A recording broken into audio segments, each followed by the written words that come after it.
Hello guys! Another day, another mini vlog. So for today's mini vlog ay may lalakarin nga kami na importante. At kita nyo naman nga excited na excited talaga tong dalawang batang makulit na to.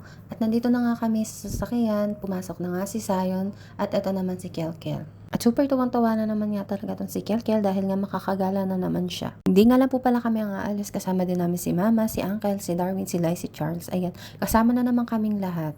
Si Papa nga lang ang kulang dahil nga wala na nga siya dito at nasa Jeddah na nga siya ulit. At ayun na nga, sa mga oras na to ay nandito na nga kami sa may Luzon Expressway. Mga 8:30 na nga ng mga oras na to, kaya nga nagmamadali na nga kami dyan dahil nga kailangan namin makarating ng maaga doon sa pupuntahan namin. At ayun na nga, nakarating na nga kami dito sa Taguig dahil nga nandito talaga yung pinakapakay namin. And eto nga yung lugar mismo na pupuntahan namin kung saan namin kukunin or pupuntahan yung pinakapakay talaga namin. So nag-iwan nga lang kami dyan ng ID para makapasok kami dito sa subdivision na to dahil nga nandito yung pinakapakay namin. At sa ilang minuto nga lang namin na paglilibot-libot dito ay nahanap na nga or natumbok na namin yung pinakapakay namin. At ito na nga po yung pinaka-importanteng pakay talaga namin dito. Titingnan nga pala namin yung sasakyan na gustong bilhin ni Darwin at ni Lai. At ito nga po yung Nissan Terra 2019. At ayan nga po, kita nyo naman napakaganda pa talaga niya. And gusto sana nila is color white, kaya nga lang ito nga lang yung available color. Pero kahit di naman siya color white is okay naman yung kanyang color and okay naman yung kanyang makina.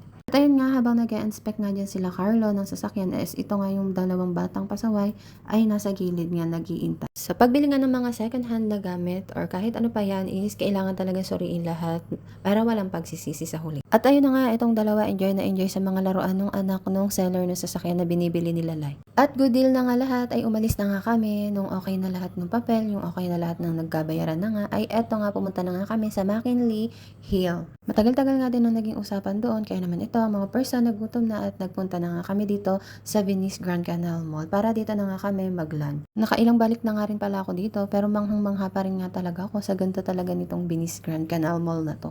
Kasi naman tingnan nyo naman ang ganda talaga ng tanawin dito at dinarayo talaga to ng maraming tao. At ayun nga, nasa Venice nga kayo pero only rice is life kayo, kaya ang napili nyo kainan is itong Mang Inasal. Diba?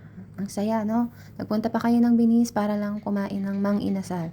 Ayan nga. At ayan na nga, dumating na yung mga order namin. At ayan, for the lapang ng mga person dahil gutom na gutom na. Sarap na ng chicken nila dito, kaya naman super na-enjoy talaga namin ng pagkain ng Mang Inasal dito sa Venice. I'm so happy. You're happy? You're happy? Bye, Venice! Lakas.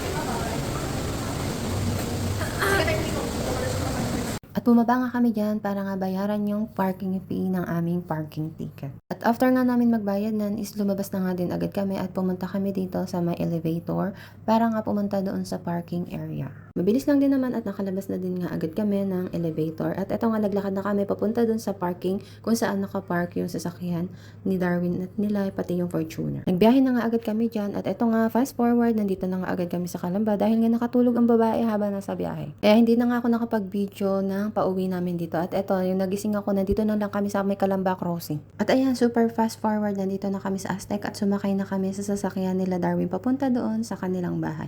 So ayun lang for today's video. Thank you for watching. Bye-bye!